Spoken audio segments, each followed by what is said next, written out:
My guest this week is someone who calls herself the 56-year-old kid.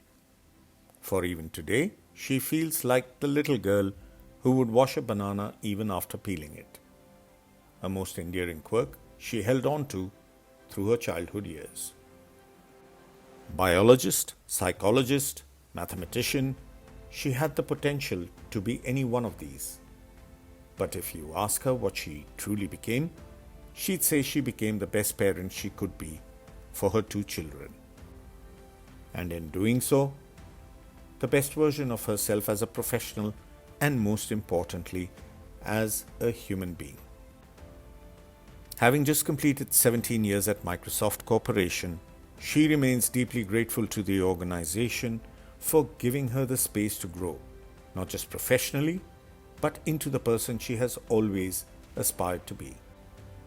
Her mother, denied an education herself, made sure her daughter had the best education their modest means could provide. This legacy lives on, not just in how she's provided for her children, but in how she's mentored them through the ups and downs of life. If life hands you lemons when you want oranges, there's no one better than my guest to show you how to make the sweetest lemonade. She's the person who would retreat from everything when life hit its lowest point, not to give up, but to gather strength and return stronger every time. Please welcome the Queen of Comebacks, Verdayne Nunis. Verdayne, welcome to my podcast, Why, Who, Where. I can still remember the office at Suntech Tower 4. I think that's where we first worked together as colleagues at EMC Corporation, where information lived. Yeah. And then we've gone about our different ways, but I've been following your career with a lot of interest. You're an exceptional professional. You're a friend. 17 years now at Microsoft. God, that must be something because I haven't gone past 5 or 6 yet anywhere. I want to start this conversation by asking you how it all began. Walk us through your early years, school, college, and what led to where you are today. Okay. Well, I'm an only girl in a family of 4, so I have 3 brothers, and I was always the baby in the family. And growing up, I seemed to have a liking for the sciences and mathematics, actually. My mom was super strict. She didn't get the education that she deserved. She was pulled out of school when she was 12, and even though she was good academically. And so she was a very determined person to make sure all 4 of her children had a good education.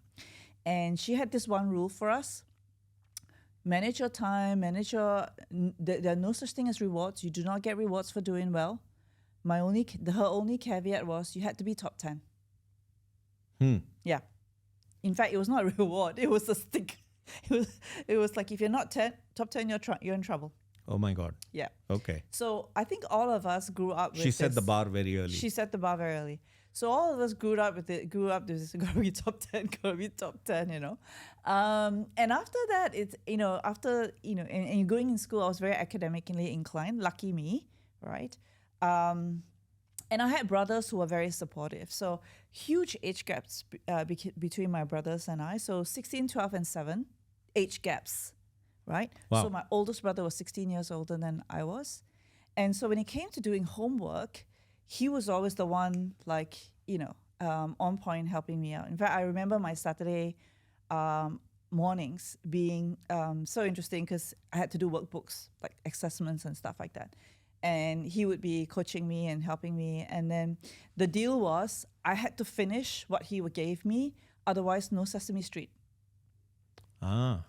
That was very traumatic. So you were a Sesame Street I was a big fan. Sesame Street fan. So I had to finish my homework and everything that he gave me before Sesame Street. Right. But he was a loving brother. He was not a tough taskmaster. And I guess given the age gap, he had also a lot more experience, and knew what would help me learn. So I think he was quite instrumental in having that learning mindset for me. And it got to a stage, by the time I was in secondary 1, he goes like, hey, you surpassed me. You got to do your own homework now. So it was the mathematics and the science. And I absolutely loved subjects like biology. I loved it so much that I would be ahead of the class. I would study this chapter ahead of before the teacher would teach it. Very interesting. Yeah. Biology. Yeah. Someone who knows you as the marketeer would not even imagine biology in the background somewhere. Yeah, I know, right? Very interesting. Yeah, and so I loved it so much. And when I was in secondary school, and I was in a neighborhood school, Boon Lay Secondary School, right? We didn't go to elite schools and all that, all of us. But I was very curious. Now, we came from a fairly, I would say, low-income family. My dad, struggled. We struggled financially as a family throughout. And it wasn't until my brother started working where we started to get better. But when I was in school at that stage, we were struggling financially. And so we went to neighborhood schools. Life was very simple. You had a little bit of pocket money and stuff like that. But we were all very disciplined and good children, Catholic family, we go to church and all of that. But what was curious for me in that 4 years I was in secondary school is I could see kids all from very similar income brackets. Some were caught smoking and, a lot of delinquents, and I became a prefect. And I became a prefect because I was good in school and I was a good behavior. But I was very curious about why kids misbehave in school. I was curious about why some of them turned to drugs, or turned to, doing all these misdeeds, and why they were caught and all of that in school. And I befriended some of them, actually. And I wanted to get to the bottom of their behaviors, like what was influencing this. And I came to the very simple conclusion, before I was 16, it was love. Did they get the love at home? Many of them came from very big families, and back then, and they were just left to just fend for themselves, right? And love and guidance. So I think I started to realize that I wanted to connect. I wanted to get to the bottom of why this happened to people, and how I could help influence that. So that was the start of my, what do I want to do in the future in secondary school? And I decided that I wanted to do psychology, actually. And then when I went to JC and all that, and started looking at university courses, I realized Singapore, they didn't offer psychology as a degree. I would have to go overseas, which my family could not afford, right? So then what was the next best thing? Since I was so good in biology, I decided, let's just do biochemistry. It was genetic engineering, actually. So I was getting to the bottom of the science of being, right? And so that's where I worked very hard, and I ended up doing a biochemistry degree. In fact, I did an honors degree in biochemistry, and studied genetic engineering and all of that. But then by the time I finished that, I realized that, hey, I don't really want to spend the rest of my life in a lab coat. I'm kind of done doing the DNA stuff. I know what I need to know. I think I just need to go and work with people. Right. I just need to be with people. So I actually declined the opportunity to do my master's, and which would have led to a PhD. And then started working. My first job was the National Science and Technology Board. That was, at that time, as long as you had an honors degree, you could work in any government agency. They were obviously hiring people at that level. So I joined NSTB, and initially the job that was available to me was HR. Okay. Right up your alley, huh, Zubin? Oh, I'm an accidental HR Yes, professional. And it's interesting you say that because I didn't really enjoy it that much. And then a job in the PR department opened. So I became an accidental PR person as well. Wow. And that was because I was a good communicator because I'm quite expressive and all that. And then I had to learn the basics of how to do PR, right? I went for courses. So I did 3 years of that and got really good at it. In fact, the journalists were coming to me and we connected really well. And then I started getting into this whole thing around storytelling and being able to connect with what the unmet problems were.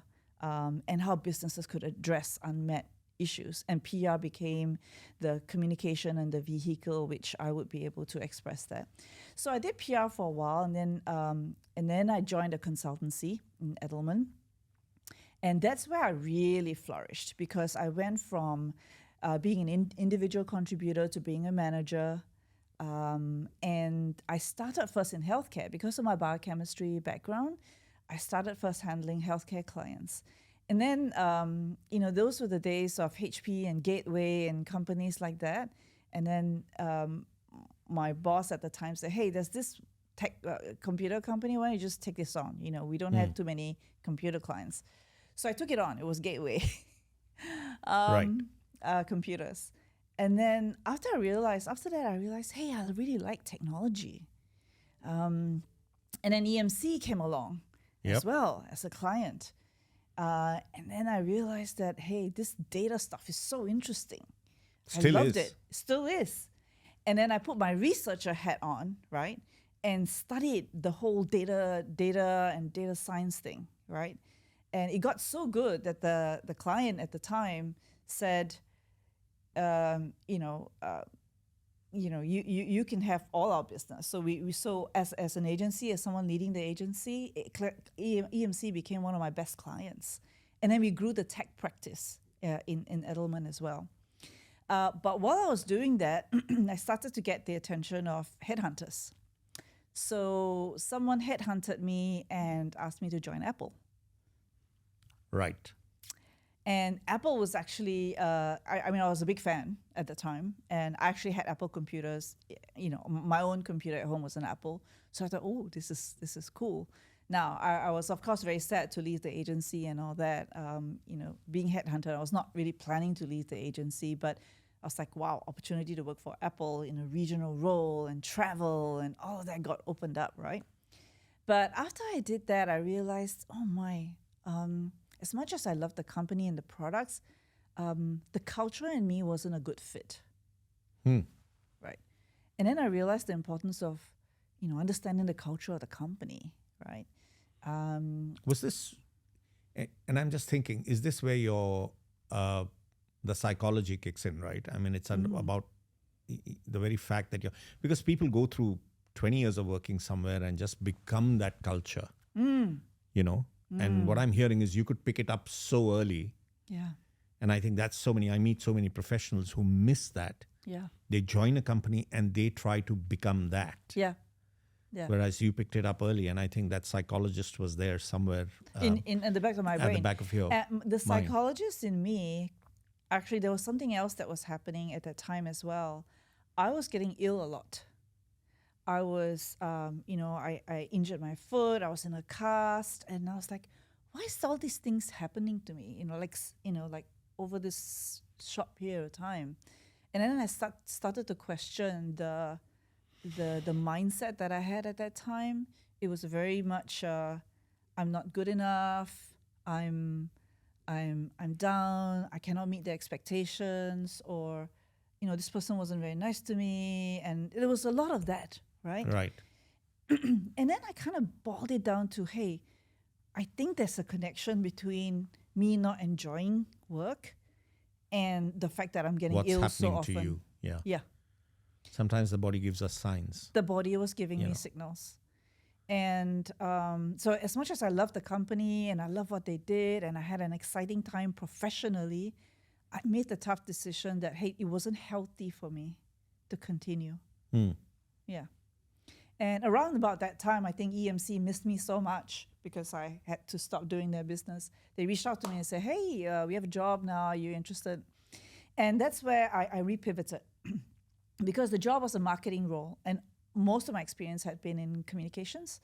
So I repivoted, and again, under the executive sponsorship of the person who hired me, I repivoted and became a marketing person in NEMC. And as you know, I stayed there for 7 years. Yes. And it was during that time I got married and had 2 children.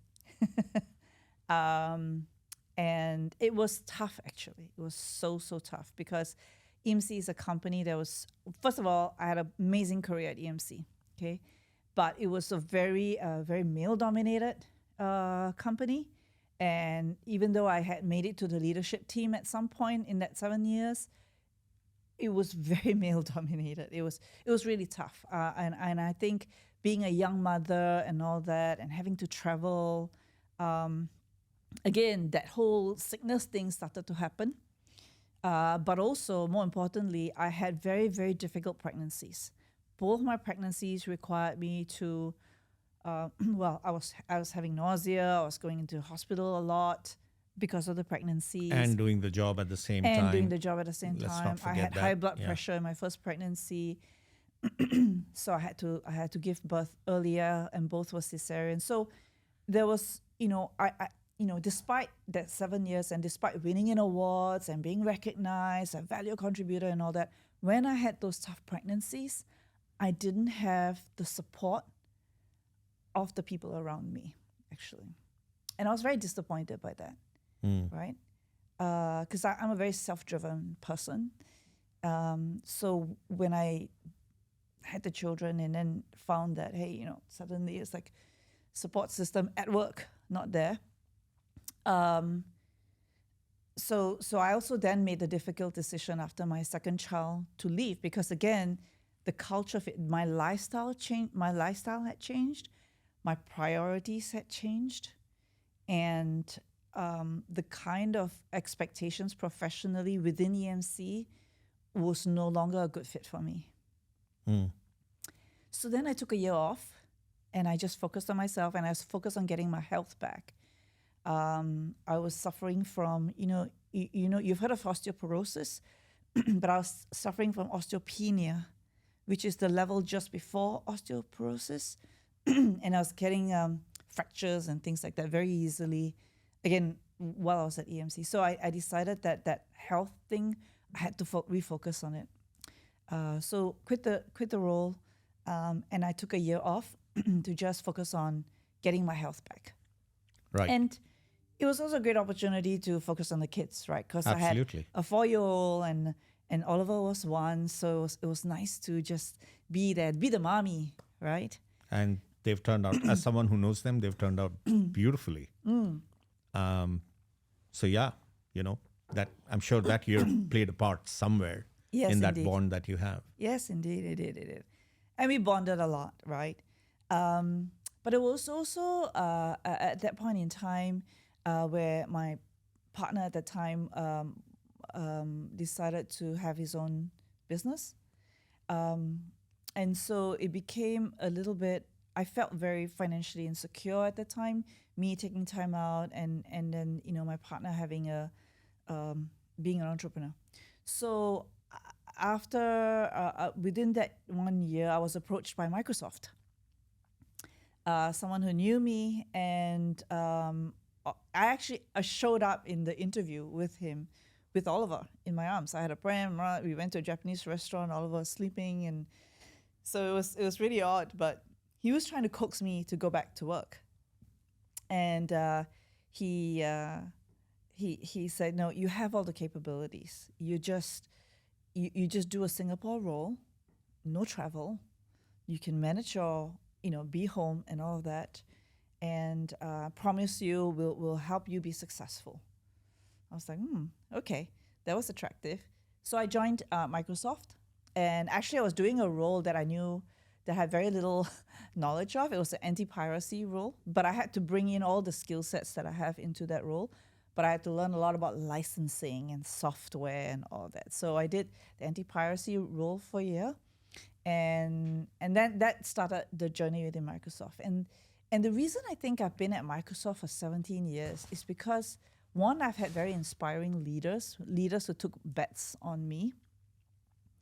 There are at least 2 or 3 of them who made bets on me to do a job where I didn't have prior experience on it, but they knew I had the capabilities to pick it up and take it to another level. So that's also the place, and I was already in my mid-30s. I was 37 when I had Oliver, but it was after that phase when I had my first career conversation with a manager. Can you imagine? Before that, I never had... You were just doing a job. I was doing a job. It was transactional, it was task-oriented, it was just get the job done, right?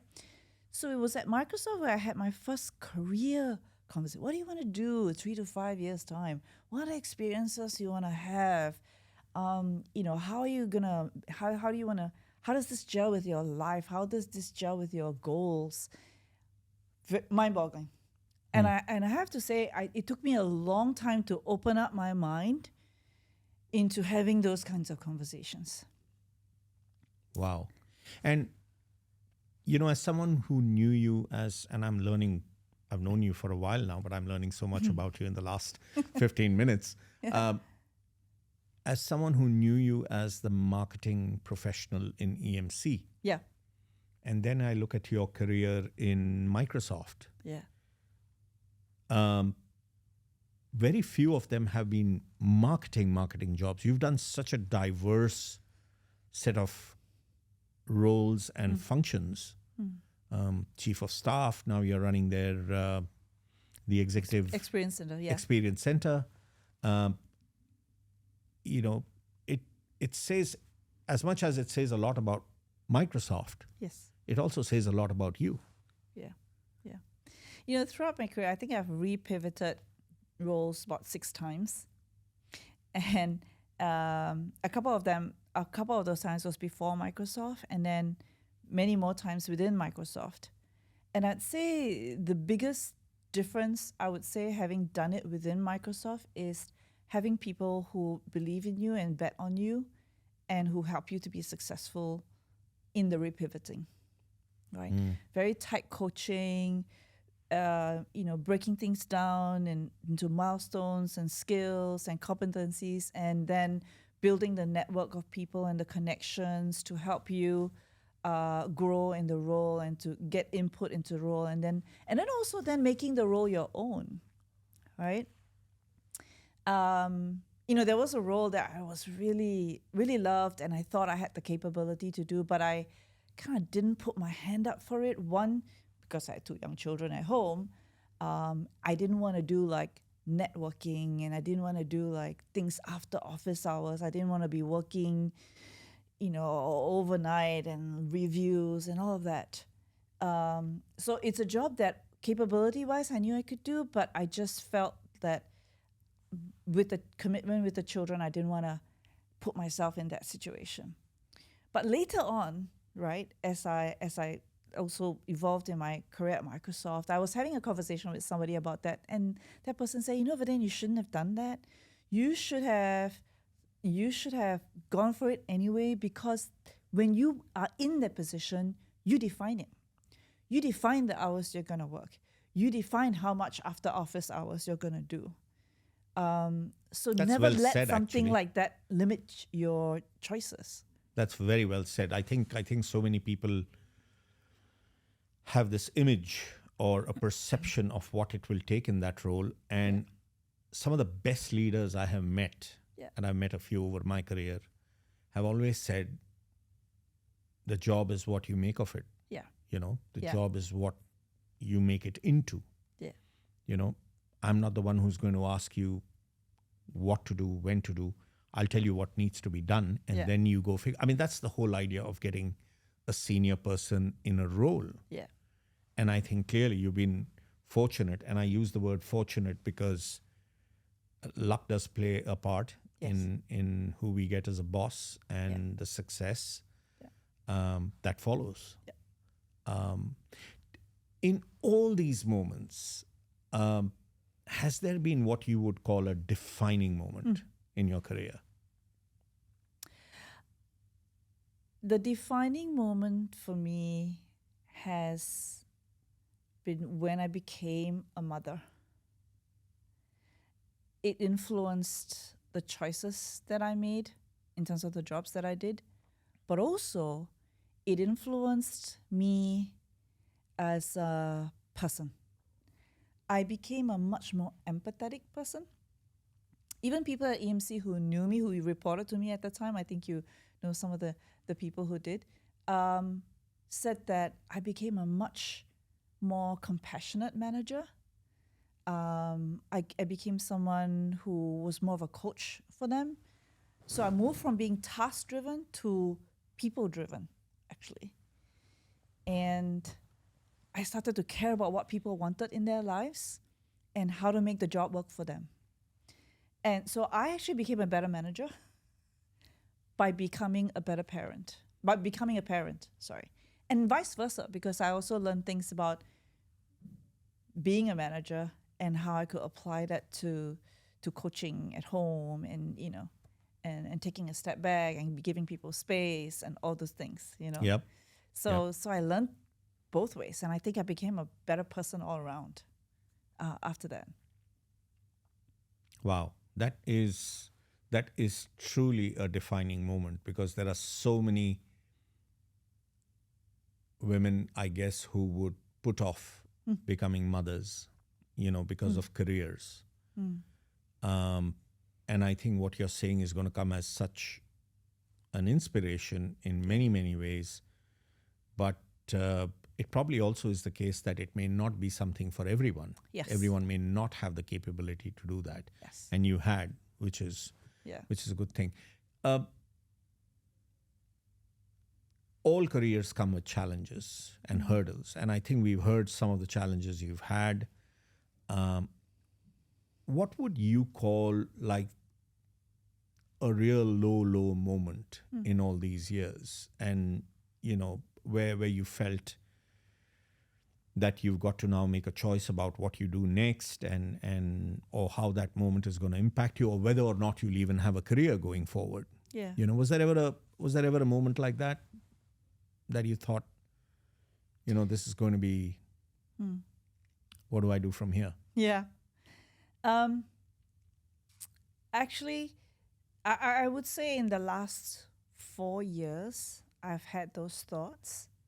Now, I mean, this is my 6th role at Microsoft, and so I've had the opportunity to transition and all that, and have some great repivoting opportunities. And it clearly is a great company. It's supported you. I mean, it has supported you through everything. Yeah. Yeah. I'd say being at Microsoft changed my mindset about being a modern mother, right? Right.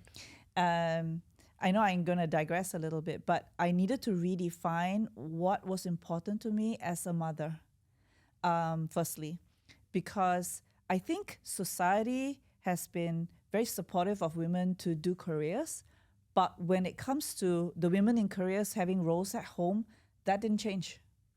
That didn't evolve. Yes. That stayed, you have to do this, and then we became the do everything, right? Whereas the roles for the men generally didn't change. Okay, some men are a little bit more hands-on than others. Yes. But generally, men didn't have to think about 2 seconds about, you know, doing an after work cocktail or after work networking session. Whereas I had to think 10 times whether I was going to do that and not be at home for my kids, right? So that balance was not there. So I'm quite a big proponent of redefining what it means to be a modern mother. I had decided that I was not going to be cooking. I had decided I was not going to spend time feeding my kids when I went home.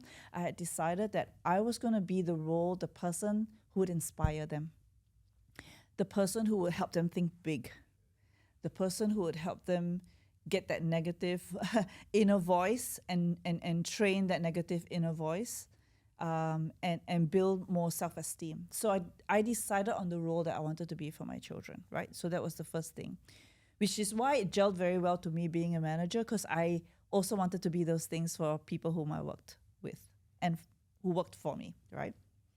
So when it came to, I obviously had the great opportunity to work in the chief of staff role. for a gentleman named Mr. Ralph Haupter at the time. And I viewed that as, wow, like everything that I learned at Microsoft, coming into All play. in one role. All in All one of role. it. Yeah. But you didn't have anyone reporting to you, but you influenced without authority, right? And that was something that I became very good at, influencing without authority. But the problem, I think, was that I did that job so well, I think, that I was kind of like a jack of all trades and a master of none. And so I needed to, and so there were some lows, after three years or so doing that role. And then the pandemic hit, right? Right. And I had to think about what I needed to do next. So I managed the pandemic. I managed doing the role in the pandemic. But there was something else that was happening, Zubin, and that was that I was also going through a divorce at that time. Yes. And it was really tough on me because that process started in 2020 and ended in 2024. So it was a 4-year process. And it was very tough on me. I had to show up and make sure that my kids were well. They were also going through a lot of changes themselves, personally as well as academically. They were going through university and finishing their school to go to university and changing countries. So as you know, one of them went to Netherlands and the other one went to UK. So lots and lots and lots of changes. Under all that, I had to show up on top of things, right? Right. That was the toughest time, I think, that I've ever had. I always feel like you need to jump out of bed to do the job that you want to do. And that has always been my criteria when it comes to doing work or choosing the job that I do. That was the toughest time to jump out of bed. So I had to show up like nothing was happening in my life, despite having everything happening in my life, right? And, I had to I felt like the Xena, the warrior princess. Yeah. I think you said nothing was happening. I think it's almost like trying to show that there's nothing wrong in life. Yeah. It's all good. Yeah. It's putting on the brave front. Yes. Even when you're feeling kind of, like the world's caving in on you. Yeah. Yeah. Are you a very spiritual person? Like what's your mantra, Verdayne? Whenever you've been confronted with situations, and obviously these last 4 years have been very challenging for you, how do you keep yourself going? What do you say to yourself? I kind of revert back to what gives me joy. And what gives me joy is being my best so that people around me can be their best. And I've learned also, especially in the last 4 years, when I'm not my best, I need to retreat and I need to focus on self-care, both in terms of my well-being, physical well-being, and my mental well-being. You asked me if I'm spiritual. I'm not religious, but I am spiritual. Right. Okay? And there's a big difference. Yes. Yes. Yes. I have been brought up in a religious household, and I respect that, and I still go to church occasionally, but I am much more spiritual than religious. And everything from Deepak Chopra to all that, the deep breathing, the meditation, the walks in nature, all of that became so much more important for me, and it was a non-negotiable for me. Non-negotiable. Every day I had to do 60 to 90 minutes of it. Right. Yeah. That's your me time. Yes, and that was my me time. And so I would watch out for signs where I felt like I was not being my best for others, because being my best so that others can be at their best, including my children. I would say, hey, I need me time. So what I'm hearing is to be your best, there is a need to retreat from time to time. Yes. Because people may think, showing up no matter what. Yeah. And I think there tends to come a defeatist mindset like, oh, I'm not turning up. but maybe you need to disappear to reappear. Yes. Maybe that's just a phrase Yeah. there. But do you think people give enough importance to that nowadays? No, and I would say that people who understand sport will understand recovery, Totally. right? Totally. But their recovery is in the physical aspect. But I think you also need mental recovery, and you need to spend time on that. We call it time away from the game. As somebody who's played sport for a big part of his life, it's very important to not just keep going. You need to leave the bat, not go to the ground at all, play another sport, Yep. Yep. Music, Whatever. walk, whatever. So I became very disciplined about exercise, about my physical well-being, the mental well-being, and the spiritual well-being. These three things all linked.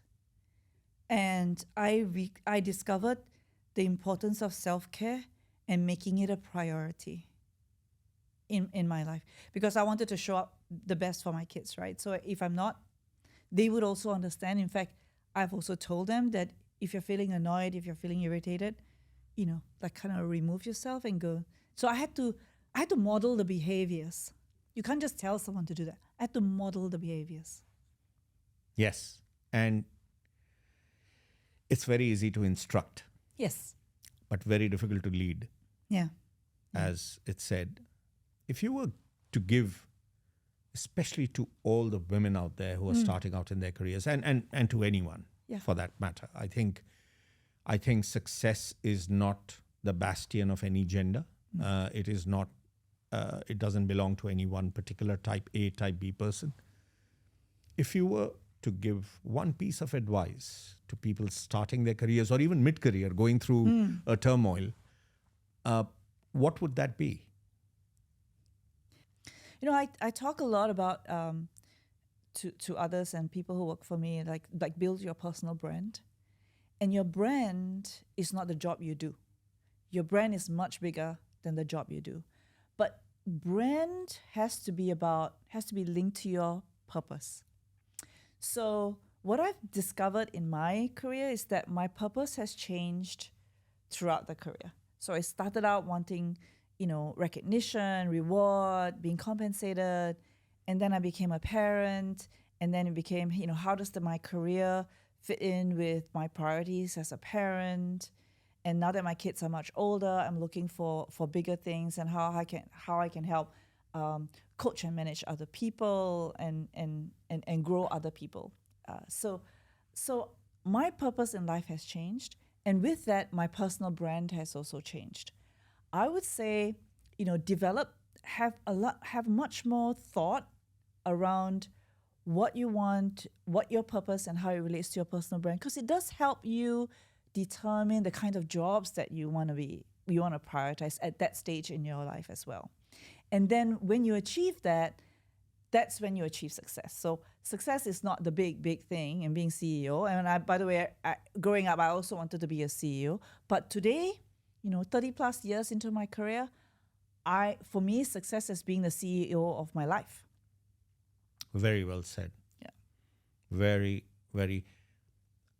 In my previous episode, I used the phrase, we are sometimes the worst directors of our own movie, but we are also the CEOs of our life, as I'm learning from you. Yes. Verdayne, it's been so wonderful listening to you. It's like I've come to know you so much more now. Sonia and Oliver, your two wonderful children are growing up beautifully. They're becoming wonderful young adults, and that's all credit to you. Thank you. I think there's going to be so many people who are going to take inspiration from your story. But personally, I think I am now looking forward to what brand Verdayne comes up with in the next 10 years. Yeah. And you know why? Because, we want to continue seeing the best of you. Yeah. And there will be challenges again in the future. You never know what life has. Yeah. But knowing you probably will always you'll figure a way out. And I think that is probably what makes you so special. So, thank you for joining us, inspiring us. And I think this episode has been a big, we call it why, who, and where. Yeah. And I think this has been a great example of talking to someone who's gone through from education to start of career, and the journey of self-discovery has been splendid, Verdayne. Thank you so much. Thank you. Thank you. Thank you, Zubin. Thank you. Thank you for being here.